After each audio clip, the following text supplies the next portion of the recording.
Hey guys, what's up? Welcome back to the channel. It's Cynicalex, and today I want to talk to you guys about the changes that Netmarble made to the gears for all characters in the game.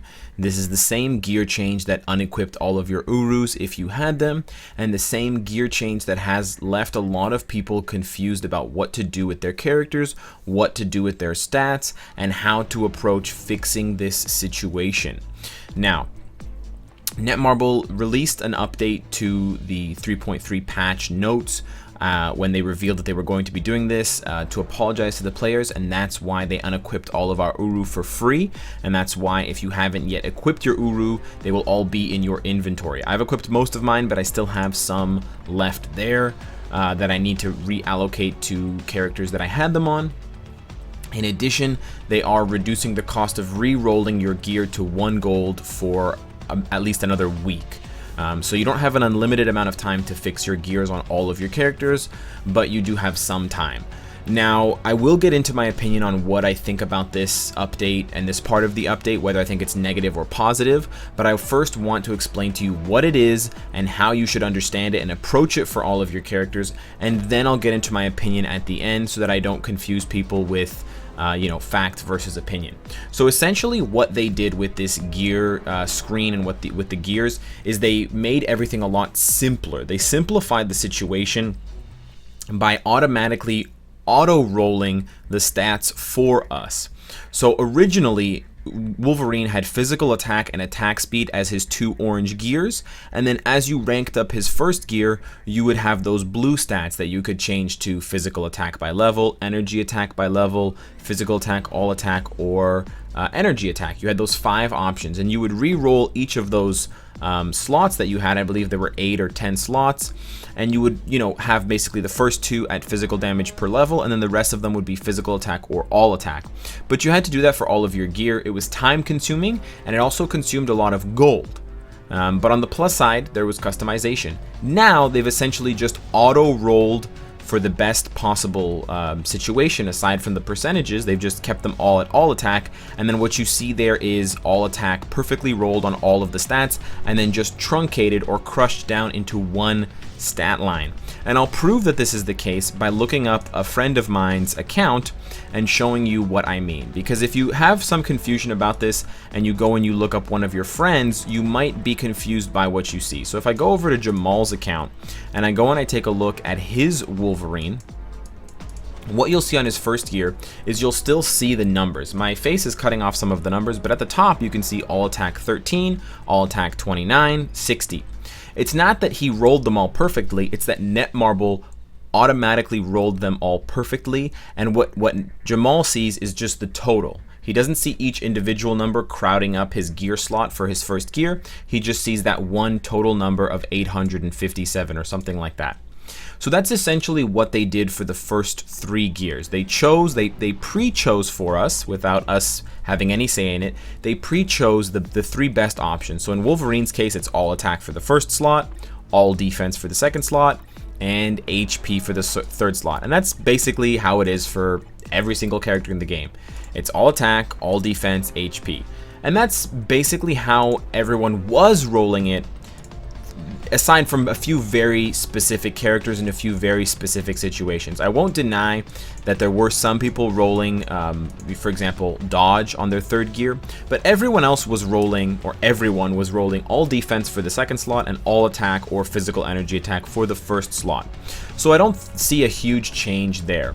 But essentially what this means is that you no longer have to worry about your gear rolls for the first 3 gears, for the attack gear, for the defense gear, and for the kind of HP skill cooldown gear. The only gear that you now need to control yourself, and the only gear that allows you to customize your character's stats from your gear specifically, not from Uru or ISOs or obelisks, is, or uniforms for that matter, is the 4th gear. They left the 4th gear open, and you can see that's why the change option button is available on the 4th gear.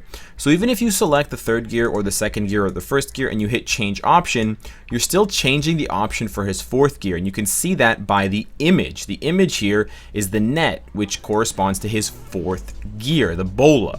Not the weird freaky skull, not the vest, and not the hunting spear. And this is the one that you will change. And this is where you'll have the option to choose things like crit rate, crit damage, ignore defense, skill cooldown, the things that we were used to rolling before on our 4th gear. Except now, instead of being able to roll different options, maybe you want half of your 4th gear to be skill cooldown and the other half to be ignore defense, it's all or nothing. If I'm rolling for skill cooldown, every single stat is going to show up as skill cooldown with the maximum possible rolls, like I showed you earlier for Jamal's Wolverine with physical attack. So this obviously does both complicate and simplify the situation a little bit further. And before I get into that, I just want to point out one net positive of this situation, and that is HP. Because when I was doing my character reviews, I would often note characters that were missing something crucial like HP on their 3rd gear. I would say, you know, oh, they got attack, that's great, they have attack speed, crit rate, they have skill cooldown, they have ignore defense, oh, but they're missing HP as a native stat. They're missing this crucial stat as a native stat. The native stats that I was referring to was on that orange gear. Now they've normalized it for most of these characters, so they'll still have HP. So in Wolverine's case, he actually has 2 HP rolls instead of 1. So you can see here on his 2nd gear he's got HP, and then he's got it again on his 3rd gear automatically. So that does help out a little bit more, especially for those of you who don't know how to or don't know to prioritize HP. It automatically gives you that. And so some people might find that their characters have more survivability now because they all have HP from top to bottom. However, how should you go about approaching this situation? Well, you're just basically going to need to use the character's gear page as well as the character's detail page. So I'll use Storm as an example because I haven't worked on Storm since the update. I haven't, fiddled around with her gears. So if I were you and you had this Storm, this is what I would do. Go into the details page and take a look at both your ignore defense and your reduced cooldown duration. So in my case, my ignore defense is 50%, I'm maxed out, and my reduced cooldown is 46.3. Now the new totals for the details page, as I've talked about before, is the total amount. This is showing the alliance bonuses as well, so I should not assume that 14% is being added to 46. I am not over the cap by 10%. I'm still under the cap by 4%. So she needs about 4% skill cooldown. Now that I know she needs about 4% skill cooldown, there's a couple of things I can do. I can try to get it from her uniform, but Storm doesn't have a uniform. I can give it to her in Uru, but in skill cooldown's case, it doesn't give you a very good return for your Uru investment, so it's probably not the best option. I can't give it to her on an Obelisk or an ISO 8. My only other option in this situation would be to go to her character gear slot, go to her 4th gear and hit change option, which is her kind of headdress thing. I forget what it's called. It's called the Goddess's Crown, excuse me. And I have it rolled to ignore defense. Now, if I auto roll this over to skill cooldown, and it only costs 1 gold, so now is the best time to do this for all of your characters, albeit time consuming, I do admit that. And if I go back to the details page, now I'll see that I am capped on skill cooldown, and I'm still capped on ignore defense. Now, I'm lucky that I have a lot of ignore defense for my cards. I know the situation is not going to be as simple as it is for you guys, but this is the basic strategy that you're going to need to employ for your characters in general in order to kind of fix their gears now with this new situation. If I had done that with the skill cooldown and then realized that I was below max on ignore defense, now I have to introduce Uru to the situation because I know Storm doesn't have a uniform if I want to have all of her important stats capped when she's by herself. If I'm okay with only having her skills capped when she's in a team up, then I can just figure out what team ups I want her in, and then I can leave her at less than max for those team ups. For example, in my combat super villain stage with Carnage, I'm using Titania and Absorbing Man as combo, and they provide a 5% skill cooldown. So if you go to Carnage's details page, I have less than 44% skill cooldown, which is pretty low. But I know I'm getting that extra bump from Titania and Absorbing Man, so I'm leaving him there, and I'm instead focusing on ignore defense and crit damage. So if you go to my character gear page, my 4th option is actually crit damage. It's not ignore defense or skill cooldown. So there's a bit more of an all or nothing kind of strategy or mentality. There's a lot more support that you need to add for your stats through Uru and through uniforms, and there's less customization overall, but it's still possible to get the same values as before. And going back and looking at old videos of mine, I do find that most of my characters have about the same stats as they had before. On average, I find that some of my characters have a little bit lower attack values, physical or energy, but almost all of my characters strangely have higher physical and energy defense stats. So they're a bit tankier, and some of them do a little bit less damage. In addition to that, because a lot of the values, a lot of the stats have been normalized for all characters, I'm noticing a trend in how much of a stat I'm missing. So for example, I believe it's Doctor Strange, if I go to his details page, oh, not Doctor Strange. If I go to Sharon Rogers' detail page, she's at 49.45% reduced cooldown. So she's 0.5% away from being maxed on her skill cooldown. Now, if I go to another character, for example, Odin, and I go to his detail page, he's also less than 1%, about 0.2% this time, away. So for most of my characters, they're between 0.75 and 0.2 away from having max skill cooldown. In the case of my Jean Grey, it's 0.3. So it looks like I need to add about 1%, because I really can't get less than 1% unless I'm rolling halves on the quality of a card. I need to roll at least a half, ideally 1% extra skill cooldown on my cards, and that should cover all of my characters who have a very, very close to max skill cooldown after this update and after this change. Obviously, that may not be the case for you, but it's good to try to notice patterns like that so that you can anticipate and maybe paint with a broad stroke brush to just make one change. If all of your characters are now missing 1 or 2% ignored defense, for example, you can try to get extra ignored defense on your cards. That would probably be the easiest and the fastest way to kind of remedy this situation for your entire roster if you want kind of a quick and easy fix. But I do encourage you guys to do this now and not let it wait until later or sit until later, because then you're going to lose out on that basically free gold roll for the 4th gear option, because it will change from costing 1 gold and it will start costing 15,000 gold per roll, which is a big difference. Lastly, I do want to leave you guys with my opinions of this gear change in general so that you guys can get my thoughts on it and so that I can try to reflect the community's reaction to it, because I know some people have been critical of the fact that I haven't been critical right out of the gate. So I do want to say that I do think this update, as far as the gear options goes, has been both good and bad. The good side that I see to it is that it's much simpler now. So people who are new to the game, who are coming into the game, it's much easier for them to understand. There are a lot of different things that you need to learn when you start this game, and the gear options was one of the more complicated parts that really didn't need to be so complicated. I mean, it actually, when you break it down, the 2 percentages by level, and then the rest have to be all attack, but they could also be energy attack or physical attack depending on the character, but not depending on their skills. You got to go to their profile, then you got to check their main stat, which in Dormammu's case is energy attack, but for someone else it's physical attack.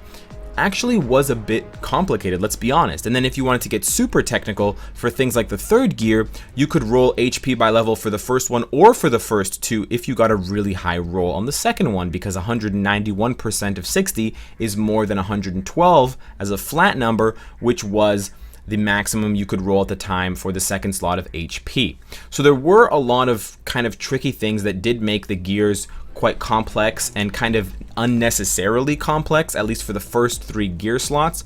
And I think maybe through playtesting, maybe through some kind of QA or some kind of focus groups that they had, Netmarble wanted to simplify a certain part of the game, a certain part of the character building format, and I guess this was the format. My assumption is that this was the format that they saw was the easiest to change with the least ramifications to characters. They weren't going to wipe out ISOs or get rid of obelisks, so this was probably the one that had the lowest impact, believe it or not. And I'm fairly confident in my guess, but if I'm wrong, I'm wrong, and you can let me know what you think in the comment section. So I do think that there is that benefit to the stats, and I do like the fact that it normalizes things for a lot of characters. So when I'm building up a character, I really only have to worry about a few pointers. I'm looking at skill cooldown or I'm looking at ignore defense, and I can really focus on those things and then just quickly you know, figure out where I'm going to get those stats from. Am I going to get them from the uniform? Am I going to get them from the Uru? Wherever. However, there are definitely some negatives to this system. I think the first biggest and most important negative is the lack of communication and the lack of justification. And I've said this before about Netmarble, and I've said this before about previous updates. They changed this, but they gave us no explanation as to why they changed it or what led them to change it. And I know that game developers don't need to justify why they're changing their game. I mean, it is their game at the end of the day. It's not our game. We are playing it. But it really helps to maintain a positive and a healthy relationship with your community, especially when you're making a huge change like this. This doesn't just affect the little guys. This affects veterans arguably more because they have larger rosters and they have more impact when their stats get changed. You know, a couple percentage points here, a couple percentage points there, and you can struggle against World Boss Ultimate. You can struggle to reflect your scores or even get higher scores in Extreme Alliance Battle. And these are important things that people take seriously who play the game seriously.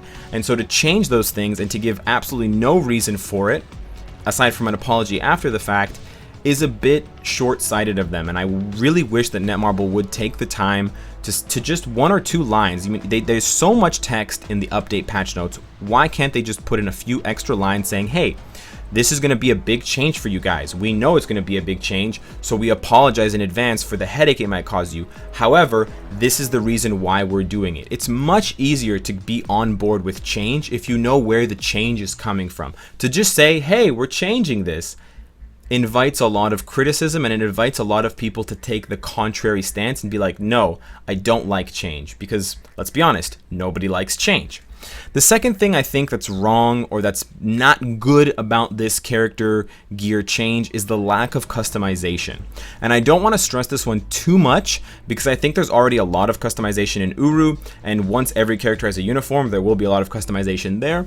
But I feel like there was some value lost in the customization, in the fact that I could choose to roll half of my 4th gear as crit rate and half of my 4th gear as crit damage. And I think it has robbed a bit of the individuality that characters had.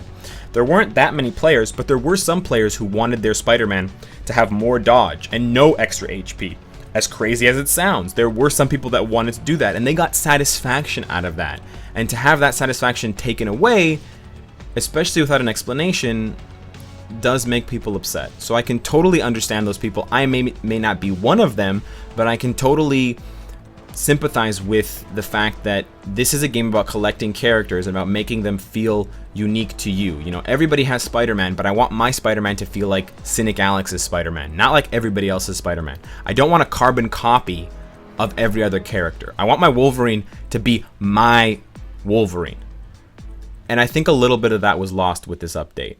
So I don't want to end on a bad note. I don't want to end on a sour thing. So let me know what you guys think in the comments. I'm always reading. I'm always catching up with you guys in the comment section. So please leave your feedback below. Let's have a constructive conversation about this, whether you like this change or not. And of course, guys, if you like what you see, I hope to see you again tomorrow. Rainbow Fist.